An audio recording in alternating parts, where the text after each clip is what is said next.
drainage way that runs from this pad. And so that spot over there just always floods. And so out in here we got all sorts of different vegetables. So I used an old 750 box drill, and in one half of the drill I threw in okra and mung beans, and the other half I threw in kind of like a milpa mix. And so we got sudan, pumpkins, and buckwheat and things of that nature. And then on these beds, so we got some no-dig potatoes that were volunteer from last year, potatoes that I didn't get harvested. So I just, on these beds, I came in with compost with the skid steer, laid the compost on, and then just covered it with straw. And last year we actually done tomatoes and peppers out here. Never watered them or nothing, just planted them into basically a, I guess you could describe it almost like as a carbon bank, and it holds enough moisture. They were some of the best tomatoes I ever grew. Now I didn't get any tomatoes planted in there last year. We have problems with grasshoppers and potato bugs. Even though there had never been potato bugs over here, or potatoes over here, we still had potato bugs last year. So you tell me where they came from, Jay. But the potatoes that volunteered this year are actually better than what we planted last year. So I'm almost thinking of, and trying to plant instead of trying to plant potatoes in the spring, put them under a thick thatch of hay in the fall and let them come up in the spring, because yeah, they've done really well. So this is what we're having for lunch today. Are they purple? Yep, they're purple skin, but they're yellow on the inside. I thought they were purple on the inside too until we cut one open the other day. I was like, huh, I guess I forgot. So these are actually Brendan Rocky potatoes, so You can see them tomorrow. oh, you're lucky. Anyone, I need a volunteer. So this spot would have Don't been break where my block of wood. Don't break we it. I done the oat hay, bale processed, and the sheep were on this area, through this area for all winter from 21 to 22, if I remember right. So there was a high concentration of carbon and manure, and then I planted rye into it this spring, and we had an excellent stand of spring planted rye. Not perfect weed control. We fight a lot of yeah, curly dock, there you go. But part of it's just because this gets a lot of excess water and excess nitrogen and phosphorus from the runoff from the compost, and so the sheep eat it, and herbicide don't seem to really touch it. Retards it, but that's about it. So Can you get someone to time? You got your timepiece ready? Okay. I'm going to estimate 444 mils on this 700 milliliter bottle. I'll do the North Dakota. Yeah, it's about there, I think. We'll get it close. Are you ready? Okay, go start.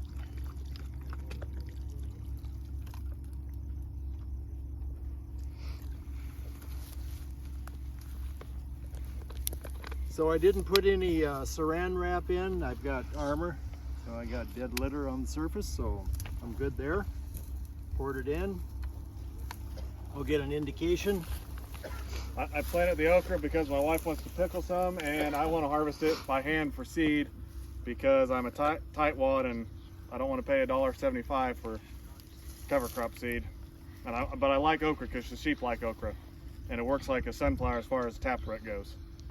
So, and pumpkins, winter squash in our environment make an excellent cover crop. So if you have a summer mix, put it out there. It's pretty darn drought tolerant, surprisingly. So what was your planting date? For all that? On this, June 20 something. I'd have to look on my phone. But right, yeah, it was. I think that's when it was.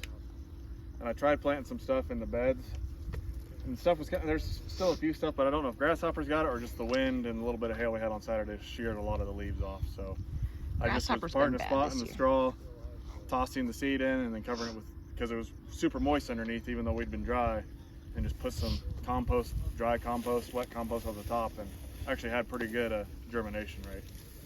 But what I found is you can't try and be too intensive because that's all the water that those and whatever comes from the sky. So like I said, tomato transplants done awesome. Just the lady that started all our tomatoes last year didn't do it this year, so. Determinate tomatoes? Were they determinate or indeterminate? You got to tell me the difference. I can't remember. I always. Okay, so indeterminate, you really don't know how high they're going to get. They're just going to kind of keep growing. I'm gonna guess they were determined. Okay, determinate is they're only going to get certain I think height they were and they're going to determined. make their Yeah. produce. I think it was determined. I think the sheep would like it in here. Oh yeah. Oh yeah. So do the sheep get any perennial forage? I only have about 11 acres of native that I manage, and then maybe a little bit of brome, but other than that, no. They do. It isn't that they don't do well on it. It's just that most perennial is harder to graze with my system, so I like it nice flat crop ground and get the tonnage and. Okay.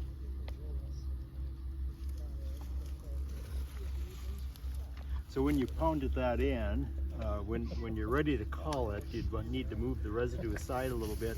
You want to get rid of that last little sheen. See how there's just a little bit there yet?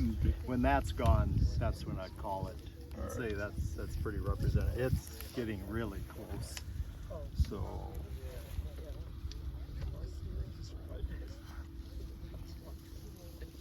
He's really close. So what do you got for time? 3:15. 3:15. So about 3:15. So could Tyrel do better? Absolutely, right? There's always another step. 3:15, would I be happy with that one? Absolutely. I mean, that's a great infiltration rate. So kind of gives you some idea on what this is capable of doing. We'll check out the bottom of it yet.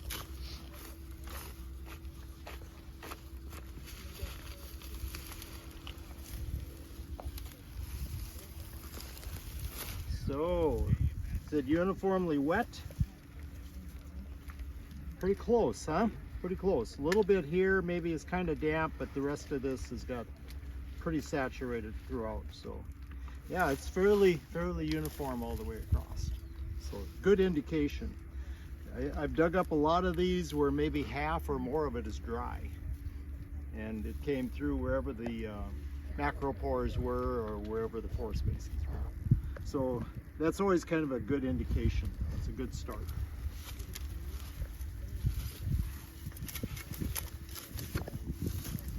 So when I would do conservation planning, and I'm talking to the NRCS guy back here, but when I would do conservation planning, I always had my cardboard box and I'd throw it in the picket. And sometimes you use it, sometimes you don't.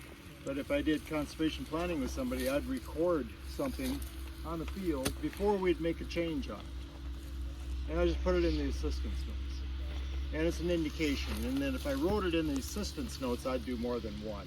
You know, I'd do 2 or 3, something like that. And then we'd make our change. Add cover crops, for instance, was kind of one. Switch it over to a no-till system was another. And then 2, 3 years down the road, sometime down the road, I'd do it again. And then you start to get a more confident feeling that yes, this is a good road. It did lead to more infiltration. So good indicator, doesn't really cost you anything. Always takes time, but this is what you do for a living, right? So, good infiltration rate. So I got a question for you about well, we raised some milo, of course, and some corn and stuff. And you know, the covers and everything we've had, chinch bugs have been a problem. Even in, you know, if you got a rye or a triticale cover, you know, wheat, coming out of wheat, you know, you've still got wheat in the rotation. I don't know how to get around this. You're saying insects? Yeah. Yeah. So do you use any cover crops with blooming plants? Yeah. Do you have any Not so areas much. like that that can foster them? Possibly, but I mean, we got, you know, during the week. If you're raising wheat, you're gonna have during the week. They come out of waterways. I mean, but I've had where, like Sedan, planted Sedan in a rye. Had rye for grain last year, in the cover in the fall. Planted Sedan in the spring. Sedan's gone. Same thing in milo. You plant milo in any kind of thing like that. So like anytime there's an opportunity to bring diversity in, so like the Sedan, you know, is there an opportunity to bring some other species in with it? That's when we see the biggest gain in the insect world. You know, you're trying to foster the predator-prey relationship. And so we've done some different things. Beetle banks is one that we've started a couple of years ago. And so we used to have these sanctuaries in our tree rows and our fence lines. It was a place where, place where they could live. And so the beetles, there's a huge number of them in North America, and they all play a role in this whole thing. And so, where do they live? Well, they were in the swards of these native clump grasses like big blue, little blue, side oats. That's where a lot of their life cycle. So if there's an area on the farm that fosters that, could be an irrigation pivot corner, it can be anywhere. And so when we put those in, but when we took out our tree rows and we took out our fence lines and our old farmsteads, we lost a lot of these, what we always kind of called sanctuary areas. And that's where the good guys many times existed. And from there they went out and did their work. And so the more simplified we made the landscape, the more problems we had with the predator-prey relationship. We still have we don't have enough of the good guys consuming the bad guys, and then we run into that scenario. But if you're bringing in a cover crop, another reason for multi-species, where we can go ahead and get flowering plants. I was talking to someone earlier today. Phacelia is one in our environment. I'm talking Northern Plains. Phacelia is a blossoming plant that attracts pollinators from I don't know how far, a long ways. So if you have any amount, and it only takes a small amount in your mixture, it makes these differences that we start to see. But initially, in our environment when we started, we were so dependent on putting something on to control them. And you never, it's never without cost, because not just financial cost, but you take out all the good guys too. And so it's a quick fix, but it's not a long-term fix at all. But if you can get islands of life, I think long-term, if you can get a cover crop with diversity in it, long-term, these start to make a difference. They have in our world.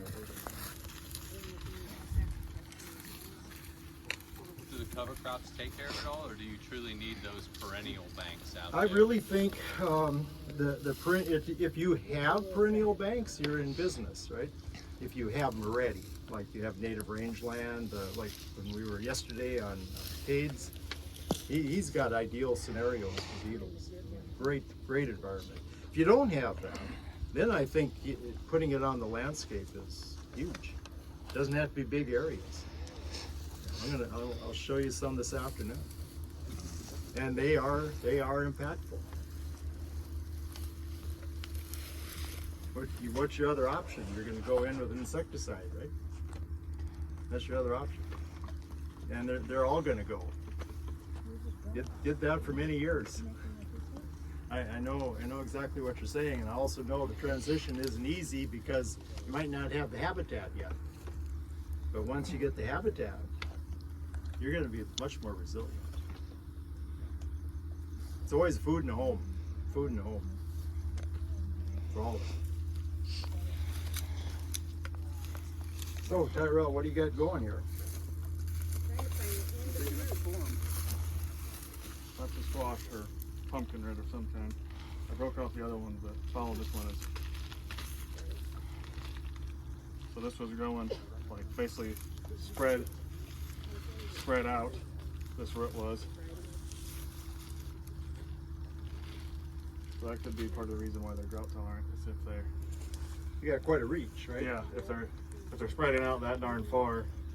Yeah, we even broke it off. You can tell. Yeah. So. And you got. That's showing some of your. Oh, okay. So. On that. And this here is a cowpea. Then we got an okra. And there's a little brassica in there with that sorghum plant or whatever it is. But it is. So we got plant diversity, in other words. So let's just take a peek at this one. So let's see what we got here. All right. So on the tips, especially if you see a bit of plumpness on the tip. Okay, this one, see how that one's a lot more plump on the end? That one, if you chew on that one, you're gonna have some exudates. You'll taste them. This one here, it's probably gonna be more like boot leather, okay? Not gonna taste real good. But this one here is probably gonna be sweet. So it's in the first 4 to 8 weeks of its life. It's starting the association with the biology, and it's gonna give off the carbon exudates. When you hear carbon exudates, that's the sugar. And the biology comes for that same reason I do. You know? So it's the preferred food, right?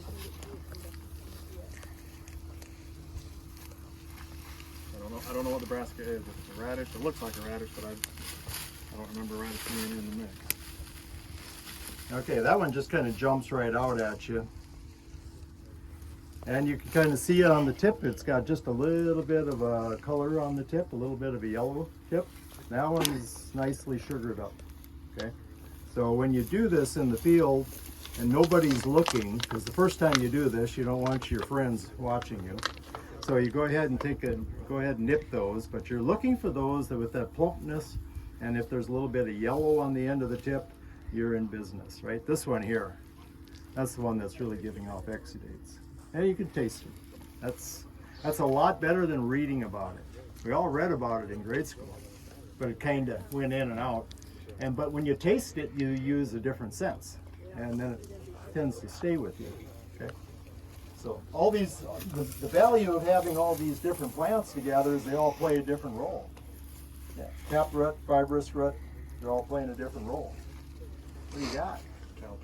Cowpea. Okay, so we have nodulation on the root mass, so they're there in a row, right? Kind of see them right here. And then if we squeeze them and they're a bit reddish, they're active, right?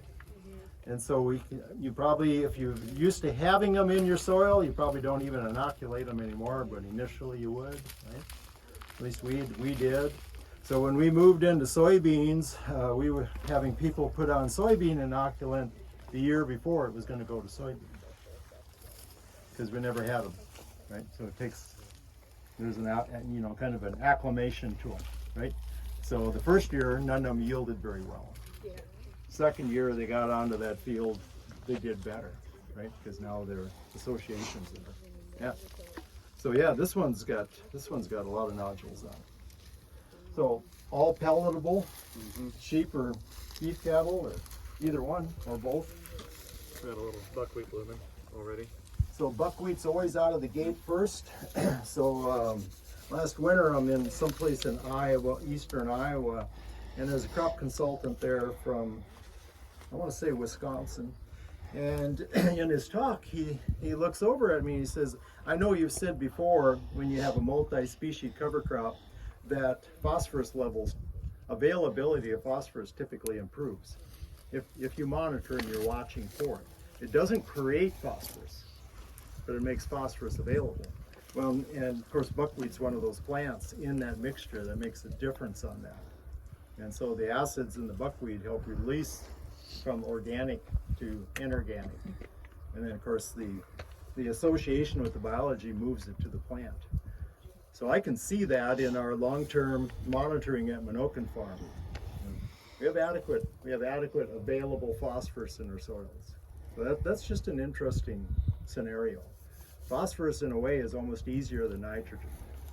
You know, we think it's more complex when we start, but then as it unravels, it gets a little more, you can kind of see it a little better. Yeah. Where do we get our phosphorus from now? You know where the longest conveyor belt in the world is? No, but you're not too far. No, you're in Morocco. Oh yeah, that's right. You're in Western Sahara. Yeah. Okay. And it's 65 miles long. You can look at it online. It's 65 miles long, goes to the ocean. What happens at the ocean? Goes on to ships. It's phosphorus. So anyone been through Soda Springs, Idaho? At Soda Springs, Idaho, they're grinding up a mountain because there's phosphorus in it. They have to grind up the mountain, right? So I think it's Monsanto has a huge plant there. So when you drive by there, that's what all of that is about. They're taking that whole mountain and they're grinding it up, phosphorus. Okay. Or you can maybe add a cover crop and you can get better availability. And so you, again, it doesn't create phosphorus, but most of the phosphorus we've ever applied is still in our soils because it locks in so quickly. And making it available needs diversity of plants. And then we start to see, you gotta be looking for it, you gotta be monitoring it, you gotta have a little monitoring ahead of time, and then some afterwards, and you start to see some of these things unfold a little bit. Yeah. Phosphorus. So we had Ray Weil. Anyone know who Ray Weil is? He wrote Nature and Property of Soils. It's one of our major textbooks, soils textbooks in the university systems. So we had him at Bismarck 10 years ago or whatever, and very academic. And he gets up in front of 600 farmers and he says, I think you're all past that stage where you think every pound of fertility you buy goes into the plant. He said, are you past that stage? You know that doesn't happen. It's less than half. He said, you're aware of that, right? We all know that. Got real quiet in there. You know, got real quiet. And he was really profound as a speaker. And so it was an hour lecture on how a plant, how much of this fertility actually gets into the plant. And it's generally speaking always less than half, and many times much less than half. And so as you look at our nutrient use in the U.S., we've been having this gradual increase over the years, right? And so our yields haven't done this forever, but our nutrient use climbs. But we have difficulty getting it in, and then when you simplify it, no cover crops, no crop diversity, no residue on the ground, no livestock, then we end up in our classical scenario.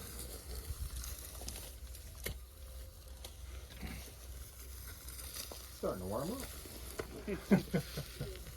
You can let Brendan know that sheep will not eat potatoes. Okay. You can turn them in. And Well, that's the difference with a sweet potato. For a sweet potato, you can nip the vines off and cut them up for salad. You can't do that with a regular potato. That isn't going to go well with your stomach. But sweet potatoes, that's the vines are like salad, right?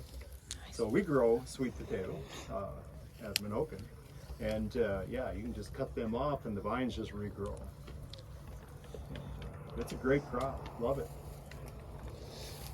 So when do you inoculate soybeans? After so many years or never again? Most of our people are still putting it on. They probably wouldn't have to, but a lot of them still are. Yeah. But initially, you know, we used to put it on the wheat. Yeah, it was going to go to soybean. It's never had beans on it because we weren't a bean producing state initially, but then we became big bean country. But that's how we acclimated into it.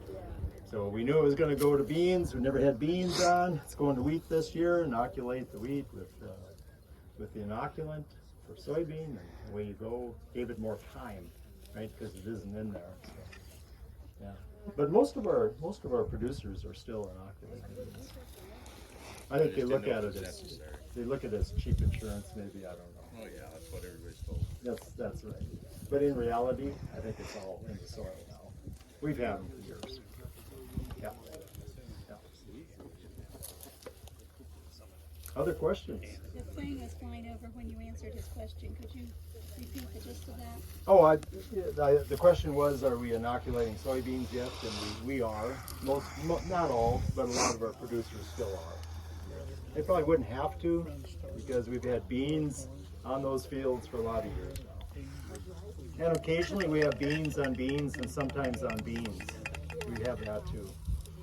Oh yeah. Yeah, it's the variety pack, right? Little this, little that. Yeah. Probably. How about any comments from yourself? You caught me off guard. No, that's all right. You've been at this long I already, time. already broke my promise I wasn't going to say anything today. So you guys are out west. I mean, west of us. I mean, you've had chitch bugs out there. Do you have any problem anymore?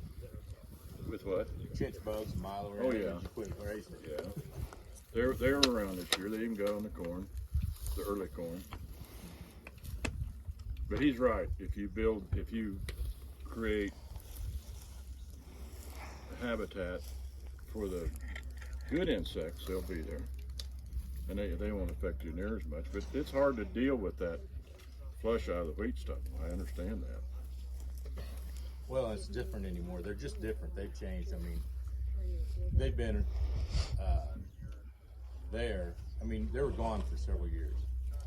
And 4 or 5 years ago, you'd have a circle out in the middle of the middle field.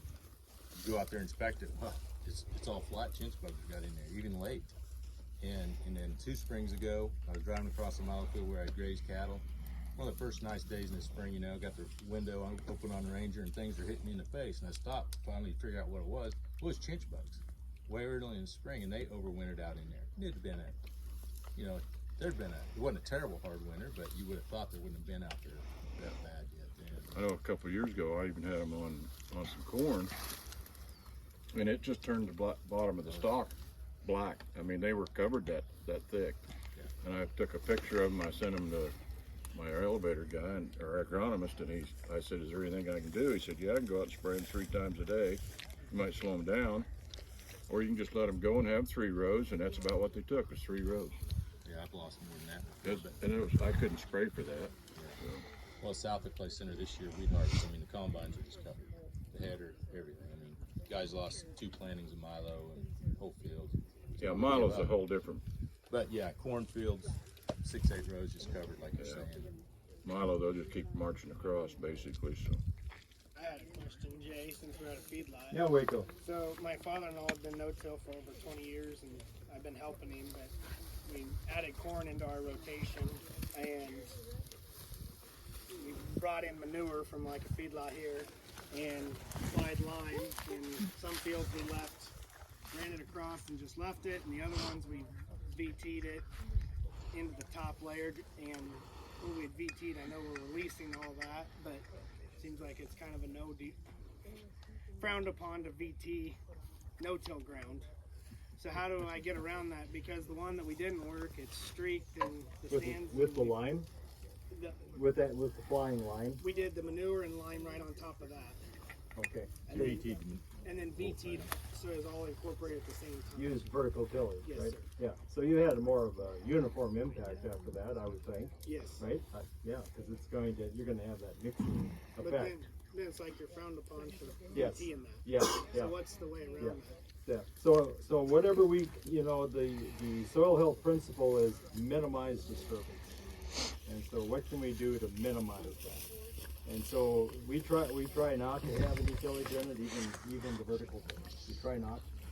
That said, a lot of the guys that used to call themselves no-tillers have added a vertical line. That's not so uncommon in our neck of the woods anymore. Maybe a third of those guys. But we try to minimize it because it's right. It kind of goes back to your goal too. You know, what's the goal of the farm? And that makes a big difference when everybody kind of agrees on the direction. Yeah. But I try to minimize that. I try to do that because here's what happens. I'll tell you a terrible story, but there's a moral in it. So we had long-term no-tillers on a rented piece of ground, and it had a 20-year plus no-till history on it. And the family was losing this piece of ground because the original owners passed away and the next generation decided to sell it. Not so uncommon, right? And so the dad says to the sons, and the sons that were only knew no-till. They didn't know any of that's all they had ever done. But dad was in the mix on everything in the past. So he said, in the trees, he said, there's a cultivator, go hook it up. And he said, I want you to cultivate that field 3 different directions this spring, and then we'll seed it. And don't apply any fertility. And the boys are like, what are we doing? You know. And dad's upset because lost a piece of land, right? So dad's upset. And so and a new operator's going to come in there. So he withdrew his entire savings account out in 1 year. He mineralized everything he had been sequestering for 20 plus years. So, you know, it's a terrible story, but it's also has a moral in it. And you start to understand, yeah, I was acquiring, I was sequestering this. Now when I bring vertical tillage in, if your goal is to increase carbon, it's gonna be really difficult. Really difficult to do. And so this dad was just gonna harvest it out in that last year, and they had a great crop on it because they fracked it, right? So they had all this release, but the soil organic matter level dropped significantly in 1 year. So it kind of depends, where do you want to be? I mean, I know where I want to be. I'm not paying the bills on that farm. That's why there's a decision maker. Adam, I thought of a better answer for your question on cost or what it takes. Okay. I would say, just historically, I would say, depending on the price of lambs, it'd be 1 to 1.5 lambs per year is what it takes to. That's what it takes to pay, and anything past that is profit. I was looking more for just to get into it Okay. because I've got a lot of people who have 35 to Right. 80 acres, and Right. they're trying to figure out, it's not a big enough one to get into farming. They're like you. I've got another job, but they Yep. still love this type of thing. And they, how do they get this system started? So I just wanted more of a baseline in my head to say, okay, costs about this much for cows, this much for infrastructure, Yep. and this much for land costs. I would recommend anyone starting out 20 head of ewes. That's a good base to start off with. Okay. Like I said, 7 net fences, a charger of water, and some way to haul that water around, where it's a pickup, 4-wheeler side by side, Okay. a dog, and it's going to take a hell of a lot more acres than what baby conventional wisdom says, because you cannot run 1 ewe per acre per year. But that's your starter kit, right? What you just said, Yes, yes. starter kit. I would plan on 2 acres per ewe per year until you figure out. How to actually make it. Yeah, and what I have seen is for a unit, because as Alan Savory and Greg Judy always say, an animal eats has 5 mouths, 1 mouth and 4 feet, and they are going to eat, and then they have their lambs, so you have to take that into account. So my figure has been about 1.7 acres per year for a ewe unit, something like that. It's pretty in the ballpark. Okay. Thank you. There's more emphasis now, isn't there, on small agriculture within USDA, is that correct? Urban ag, is that what it's called here? Yeah, they're really putting. In the quotas, they were calling it small scale ag. I know they had some name on it, and All I know is when I people call up and they live in the county and are trying to do something with agriculture, that's my job. And so if they're calling with questions, I better have a way of figuring out what they're doing out there and how to give them answers. So yeah, whether we've got an emphasis on it or not, doesn't matter what we have emphasis on. It's who's coming to me for answers. I like your That's the I like your emphasis. direction. Well, we can head back to Wells. I don't know if lunch will be ready yet. He said he's going to be about 15 minutes later than he was yesterday, which is fine, but we can go back there and get in the relatively cool and continue the conversation.